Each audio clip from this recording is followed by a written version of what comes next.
Olá, nós somos Lucas Pisato e José Cavalcante e vamos apresentar nosso artigo, Modelagem e Simulação de um Sistema Orgânico de Rankine utilizado como gerador em navios. Bom, tendo em vista o transporte de cargas internacional, podemos ver que a maior parte desse transporte é feito através de meios marítimos. Com o passar dos anos, as embarcações vêm aumentando progressivamente. E como podemos ver no gráfico, a quantidade de cargas transportadas também.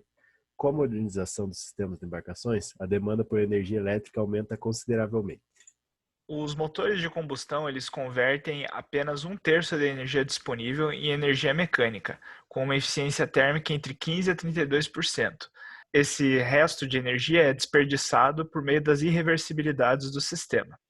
Os geradores atualmente disponíveis no mercado são principalmente os acoplados ao eixo do motor, que ele tem a desvantagem de funcionar apenas quando a embarcação está em movimento e também de tirar parte da energia útil do navio, pois ao invés de estar sendo utilizada para a locomoção dele, vai estar sendo utilizada para a geração de energia elétrica.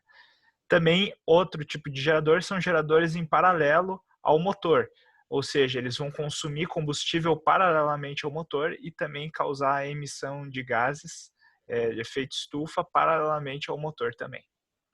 Daí que veio a nossa inspiração para que a gente possa ter a possibilidade de utilizar um sistema que aproveite a energia dos gases de exaustão, por meio da acoplagem do evaporador na tubulação dos gases de exaustão do motor. Quais são as vantagens desse sistema? Que ele aumenta a energia útil do motor a diesel, pois ele não vai tirar a potência útil do motor, e também terá uma menor geração de poluentes, pois ele vai utilizar a energia dos gases de exaustão e ele não vai acrescentar nenhum outro gás de efeito estufa para o meio ambiente. Aí são os três principais objetivos da nossa pesquisa, que é determinar a influência da temperatura dos gases de exaustão provenientes de um motor a diesel utilizado na indústria marítima, nas eficiências termodinâmicas de primeira e segunda leis, e também na geração líquida de potência desse sistema. Outro objetivo é definir a relação existente entre tais eficiências termodinâmicas, a primeira e a segunda, com a vazão máxima dos fluidos de trabalho no ORC.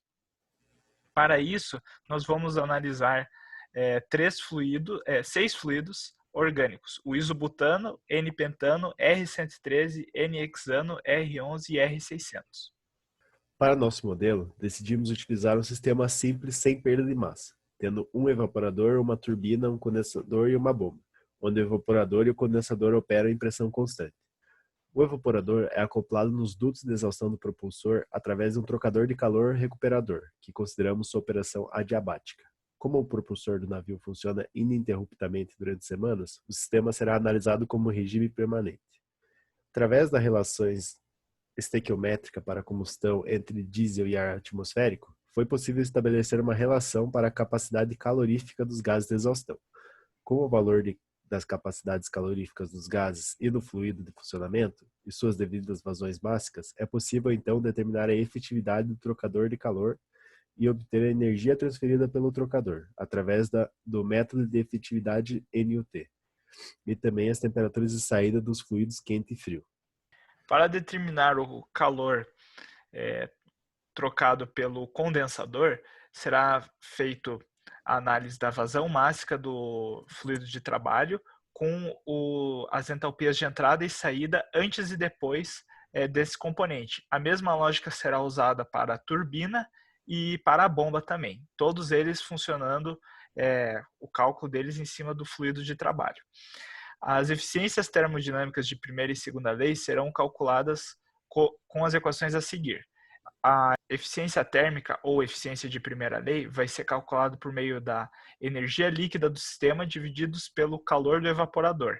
A energia líquida do sistema é calculada pelo trabalho da turbina multiplicado pela eficiência do gerador, subtraindo o trabalho da bomba. Já a eficiência exergética ou eficiência de segunda lei será calculada também pela energia líquida do sistema, só que daí dividida pela a taxa de geração de exergia do sistema, que é calculada pela vazão máxima dos gases de exaustão, multiplicadas pelas entalpias de entrada e saída dos gases de exaustão, subtraído pela temperatura de entrada dos gases de exaustão multiplicado pela diferença das entropias de entrada e saída dos gases de exaustão. Para realizar a simulação do sistema, determinaram-se alguns valores como eficiência de turbina, bomba e gerador. Com base na literatura utilizada, os valores de vazão máxima, temperatura e pressão dos gases de exaustão e pressão de funcionamento do sistema DRC.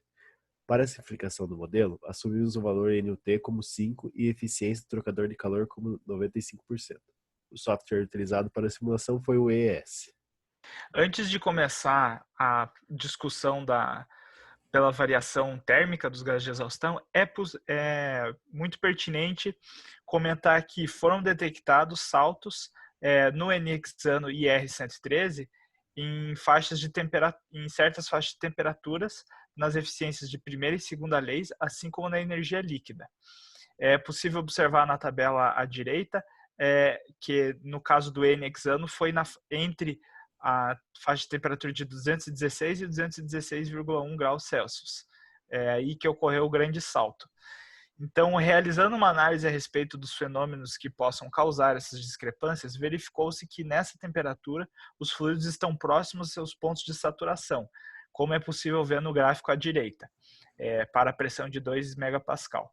Pode-se afirmar que, em temperaturas mais frias, para ambos os fluidos, as simplificações feitas na modelagem matemática do sistema podem não ter sido as mais adequadas. Para tais condições, seria necessária uma simulação mais complexa através de um modelo matemático que seja capaz de abranger as variações específicas em que se está próximo ao ponto crítico de temperatura dos fluidos.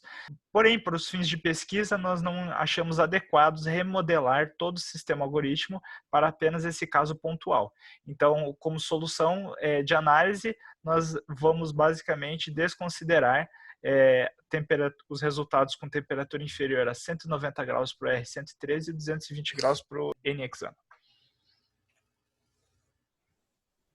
Agora, falando a respeito dos primeiros resultados pela variação de temperatura, é possível observar que nas eficiências de primeira e segunda lei ocorreu um decréscimo nelas, à medida de que se aumentou a temperatura dos gases de exaustão.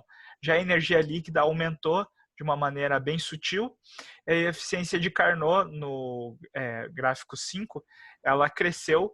Isso se dá em função dela depender das diferenças de temperatura.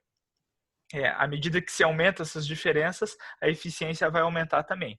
O decréscimo das eficiências de primeira e segunda lei pode ser explicado pelo aumento maior, em taxa maior, do calor do evaporador do que o trabalho líquido, pois o calor do evaporador ele depende diretamente da diferença entre temperatura de entrada dos gases de exaustão e temperatura de saída do fluido de trabalho do evaporador. Temperatura de entrada do fluido do evaporador. E já o trabalho líquido depende das energias internas do fluido de trabalho. Isso faz com que ele cresça numa taxa menor do que o calor. E como é o calor, no caso da eficiência de primeira lei, que está dividindo a equação, ele vai crescer muito mais do que a energia líquida, então ele vai acabar diminuindo a eficiência de primeira lei, e a eficiência de segunda lei ocorre um efeito similar, porém não em tanta intensidade, por lidar com as eficiências exergéticas. Para a análise da variação da vazão máxima, definimos os limites como de 1 a 15 kg por segundo, para que se apresentem valores confiáveis dentro do modelo, levando em consideração as simplificações feitas. Para o gráfico número 1, vemos que a eficiência de primeira lei se manteve constante. Isso ocorre pois ela é a razão entre energia transferida ao fluido e energia gerada pelo sistema, e os dois termos levam à vazão máxima multiplicada. O gráfico número 2 mostra que há um aumento progressivo da eficiência exergética.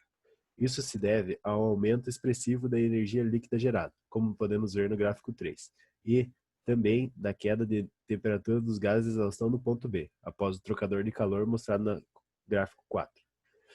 Vemos que a eficiência de Carnot se manteve constante, já que não depende da variação de vazão máxima, apenas a diferença entre as temperaturas nos pontos 1 e 4.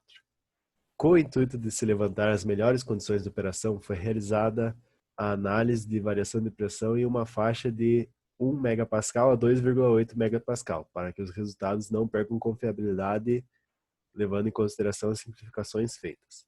Pode-se observar que as eficiências de primeira e segunda lei e também a energia líquida de todos os fluidos têm a mesma tendência de aumento. Também podemos observar que os fluidos apresentam uma faixa de pressão onde apresentam melhores resultados. Para a faixa escolhida, o NX-ano está mais próximo ao ponto máximo de sua curva. Para os outros fluidos, como o R600, o sistema seria mais eficiente em maiores pressões. Para a eficiência de Carnot, verificamos que há um decréscimo com o aumento da pressão. Isso se deve ao aumento da potência consumida pela bomba entre os pontos 3 e 4. Definimos o ponto ideal de operação para o sistema como referência no fluido NX-ano, devido ao fato de ser o que obteve os melhores resultados. Com esses parâmetros de temperatura de entrada igual a 260 graus Celsius, pressão de funcionamento igual a 2 megapascal e vazão máxima de 15 kg por segundo, podemos ver que o NX-ano apresenta a maior energia líquida gerada, maior eficiência de segunda lei e segunda maior eficiência de primeira lei, ficando atrás apenas do R11. Bom, as conclusões do nosso trabalho permitem afirmar que a temperatura dos gases de exaustão foi o parâmetro que se mostrou mais influente no resultado das eficiências, porém não tão influente na parte da geração de energia líquida. Já a variação na vazão máxima do fluido de trabalho não apresentou grande efeito nessas eficiências, porém se mostrou como um parâmetro que mais afeta a energia líquida do sistema. Isso se deve também em função de todos os trabalhos serem calculados por meio da multiplicação dessa vazão máxima. O parâmetro da pressão de alta apresentou respostas positivas às eficiências, aumentando-as com pressões superiores.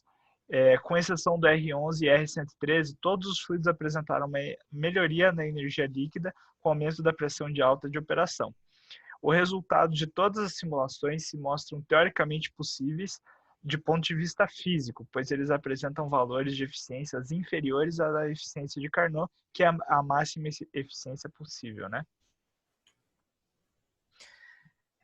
Então, pode-se verificar também uma semelhança muito grande entre os fluidos de composição parecida. Foi possível, então, separar esses fluidos em 3 grupos distintos. O de maior performance, composto pelo N-pentano e N-hexano, o de performance intermediária, composto pelo R600 e pelo isobutano, e o de baixa performance, composto pelo R11 e R113.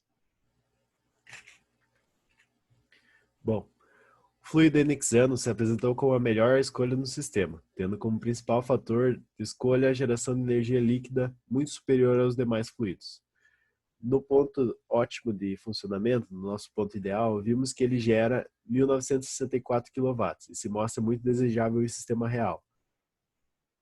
Como exemplo, pegamos um modelo Support Vessel que utiliza 2 geradores de 1.600 kW acoplados ao eixo, mais 2 geradores de 460 kW em paralelo.